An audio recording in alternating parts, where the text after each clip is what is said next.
Deus me deu amor, me deu você. E esse dia pra eu aprender a usá-lo sem... Olá, meu povo! Estamos de volta. Estamos de férias, Estamos na casa de mamãe.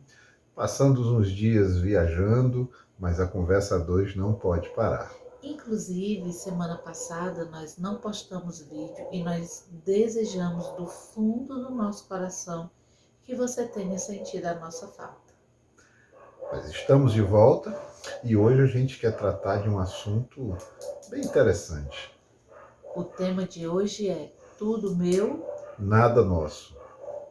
Incrível como alguns casais utilizam alguns termos, eu acho, inapropriado para um casal cristão, ou que se diz cristão, né? Às vezes a gente escuta expressões assim, meu dinheiro, sua dívida. Ou pior, meu filho, teus filhos. Às vezes a gente diz assim, os meus amigos, o meu carro. Meus planos. Você já parou para ver como o individualismo ele está presente dentro do casamento? E a gente vê pessoas defendendo isso, dizendo que eu preciso ter a minha individualidade. Porque não ter a sua individualidade é se anular e você não pode se anular. A gente, quando olha para a forma de casamento civil, existem lá algumas opções. Entre elas, a comunhão parcial de bens e a comunhão total de bens.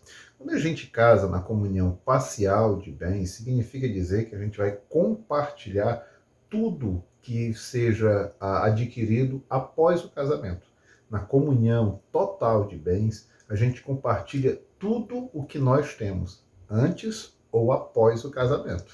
Na certidão, eu tenho essa opção. Sim. E na relação? A Bíblia vai nos ensinar que nós não temos essa opção. Afinal, agora seremos uma só carne. Adão, quando olha para sua esposa, diz, esta sim é osso dos meus ossos, carne da minha carne. Então, o casamento ele precisa ser compartilhado de absolutamente tudo, não havendo mais espaço para aquele individualismo. Na verdade, muitas vezes o que a gente vê são pessoas que casam e querem continuar a vida como se fossem sozinhas, decidindo tudo sozinha, vivendo a vida de uma maneira onde o outro não participe. E o casamento é o que? Senão um acordo entre os dois para viver e viver bem. Então, a gente vai ter que compreender que quando nós casamos, deve haver a morte à vida independente. Quando a gente é criança, vai estudar a conjugação verbal, a gente vai utilizar a primeira, segunda, terceira e assim por diante, pessoas no singular, no plural. Então a gente conjuga o verbo assim, eu, tu, ele, nós, vós, eles. Mas quando nós casamos, as coisas mudam. A gente vai ter que esquecer o eu e o tu. A gente vai utilizar apenas a terceira pessoa do plural. Tudo agora é nosso. Nada mais é propriamente meu. Eu não posso ter os meus amigos. Tudo bem que a gente tem que compartilhar os amigos. São nossos amigos. Até mesmo porque, se você é casado, qual é a intenção que você quer saindo sozinho? Com seus amigos, com as suas amigas? Eu sei que isso é um assunto, às vezes, que vai se demandar tempo. E a gente não quer tomar muito do tempo. Isso é objetivo. Então, sendo objetivo, a um casal cristão, o que é que não cabe? Não cabe a minha senha do celular. Opa! Tudo bem que a gente divida amigos. Mas dividir o celular, gente, não é invasão demais, não. Eu acho que a gente invade o que é do outro. E a Bíblia vai nos dizer, por exemplo, lá em 1 Coríntios capítulo 7, que nem o corpo dela é dela. Pertence a mim. Mas o dele também não é dele, é meu. Então, se os nossos corpos, diante da palavra de Deus, não pertencem exclusivamente a mim ou a ela, mas um ao outro, Então, tudo mais na nossa vida precisa ser compartilhado. Mas o meu celular, ele faz parte daqueles produtos pessoal. Nada mais é somente meu. Não existe mais isso. Significa dizer que se você tem, por exemplo, as suas redes sociais, é inadmissível que o cônjuge não compartilhe, não tenha acesso. A gente brinca muito aqui em casa que a Denusa faz busca e apreensão do celular. Sim, irmãs, vamos vigiar na terra, amém? As perigóspias estão soltas.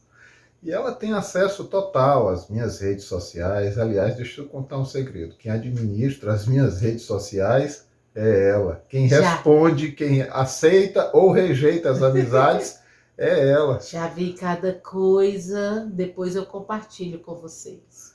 Então, se no mundo digital é assim, eu penso que tudo na vida deve ser. Porque, voltando lá para Adão e Eva, aquele casal vivia sem ter nenhum segredo, sem ter vergonha, sem ter do que se esconder.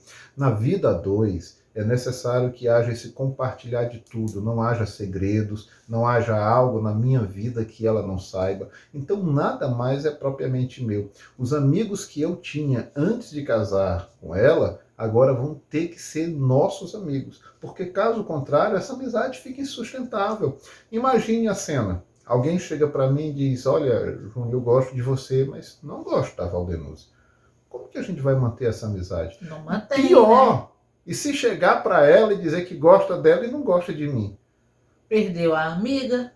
Eu viro o Hulk. Então não dá para acontecer isso. E aí a gente vai tendo que entender que tudo na nossa vida agora deve ser compartilhado. Por exemplo, os filhos que são adquiridos de uma forma, digamos assim, não convencional. Pessoas que às vezes enviúvam e casam novamente, e aí vão ter filhos de um cônjuge e filhos de outro cônjuge. Não pode haver essa divisão de dizer os meus filhos e os teus filhos. Mas, amor, eu já peguei grande. Eles não vão me ter como mãe, ou não vão me ter como pai. E como é que eu vou lidar com tudo isso?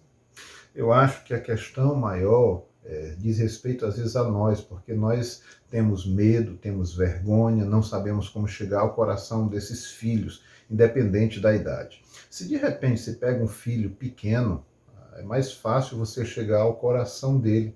E não é que você vá substituir necessariamente a pessoa que está ausente, o pai ou a mãe. Você, se isso acontecer, ou o ideal é que isso aconteça quando há ausência da figura materna ou da figura paterna, o ideal é que isso aconteça. Por exemplo, um caso de viuvez, um caso de abandono, o ideal é que isso de fato aconteça, você esteja ali para suprir essa falta que vai fazer essa pessoa, ou o pai ou a mãe ausente. Mas quando isso não é possível, às vezes existem casos em que o pai ou a mãe está presente e você vai ter que agir ali com amor, você vai ter que entender que faz parte da sua família, não é uma família distante.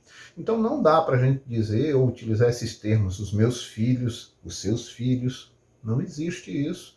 Não existe mais o meu dinheiro, o seu dinheiro. Eu costumo dar muito o seguinte exemplo. Imagine o seguinte, eu trabalho, eu ganho R$1.000 por mês. A Denusa trabalha e ganha R$1.000 por mês.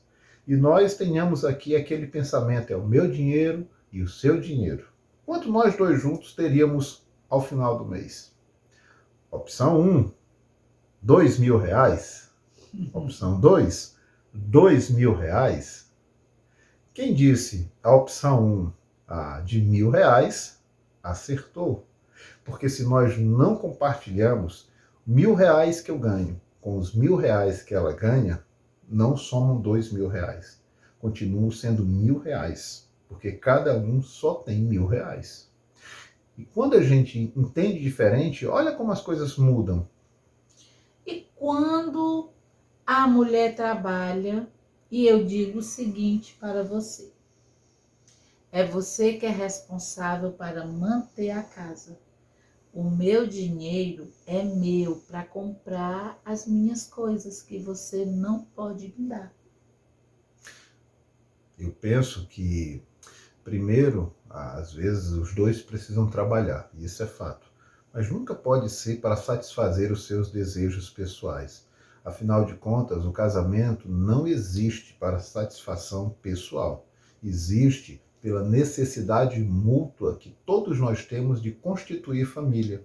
Sendo assim, os nossos pensamentos, as nossas atitudes, o nosso dinheiro, a nossa oração nunca é no singular. Aliás, olha como é que o Senhor Jesus nos ensina a orar. De quem é o Pai? É nosso? De quem é o pão? É nosso? E o pecado? É nosso. E tem que perdoar quais pecados? O nosso. Se tudo é nosso, na oração que o Senhor Jesus nos ensina, como que às vezes a gente tenta fazer essa divisão, o meu, o seu?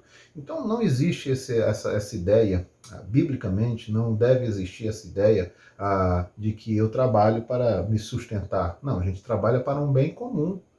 Então, se um tem um valor de renda bem superior ao outro, embora que o outro possa pensar, eu vou só ajudar quem? Ajudar a mim ou ajudar a família? A ideia é sempre de ajudar a família.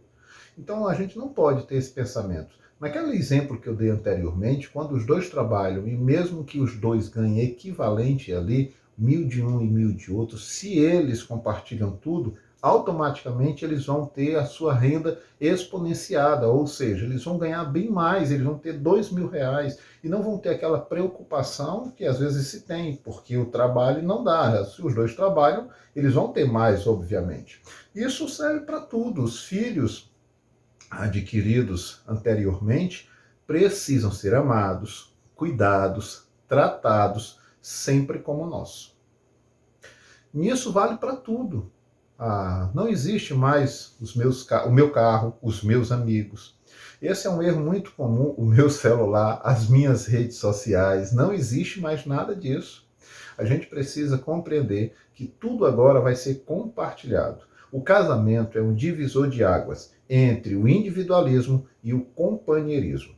A Bíblia vai dizendo, vai nos ensinar que a mulher veio para ser o quê? Veio para ser mãe? Não. Veio para ser amante? Não. Ela veio ser para o homem uma ajudadora, companheira idônea. Se é companheira, é necessário compartilhar. É necessário que tudo que é de um é de outro. Então, meu querido, fica a dica aí. Se você tem dificuldade em compartilhar, começa a mudar esse entendimento. Só tem uma coisa que eu não compartilho com ninguém. E essa é só minha. E nem eu. E posso dizer, é só minha. É só meu. É ela. É ele. Porque o resto nós vamos compartilhar não com terceiros, mas um entre o outro. Então, a gente vai entendendo que a nossa vida agora como um casal, ela não se resume apenas a uma pessoa. Nosso pensamento, o que um pensa, o que um sente. Eu digo muito assim, no casamento, na família, de forma geral, se um ganha, todos ganham. Se um perde, todos perdem. Então, sempre que a gente tenta fazer essa divisão meu e teu, vai causar divisão, vai ter estrago na família.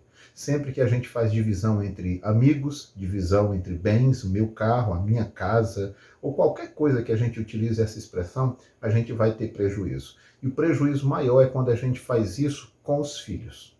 Então, eu gostaria que você compreendesse, que nos tem nos ouvido, que a partir de hoje mudasse um pouco o seu entendimento se você ainda usa essas expressões. É o meu dinheiro, é a minha casa, os meus filhos, tudo agora é nosso. E quando essa expressão ela é muito repetida, é meu, só meu, você não mexe nisso, você não pega aquilo, eu não vou dividir isso com você, eu penso, amor, que tem alguma coisa errada no coração.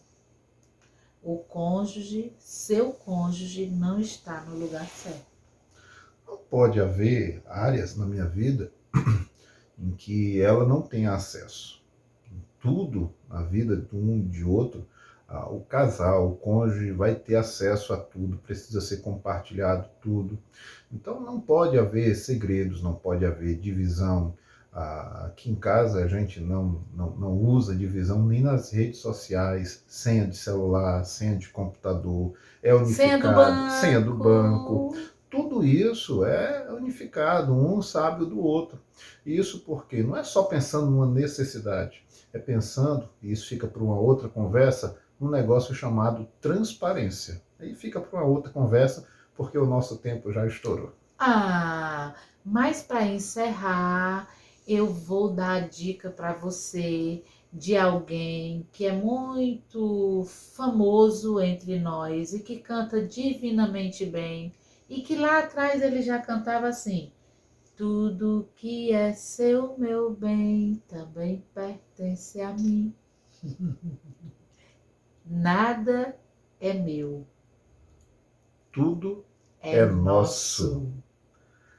Beijo! Deus abençoe e manda aí a sua dica. Compartilha aí a sua opinião. Deixa aqui embaixo o que é que você achou. Compartilha aí conosco a sua opinião, uma dica sobre o que nós devemos conversar. Sim. Quem sabe se a gente não conversa próxima semana sobre transparência, que nós até falamos na palestra que nós demos aqui essa semana. Agora, se você não gostou, diz com cuidado, tá? Porque eu sou sensível. Um abraço. Tchau, beijo. Deus abençoe.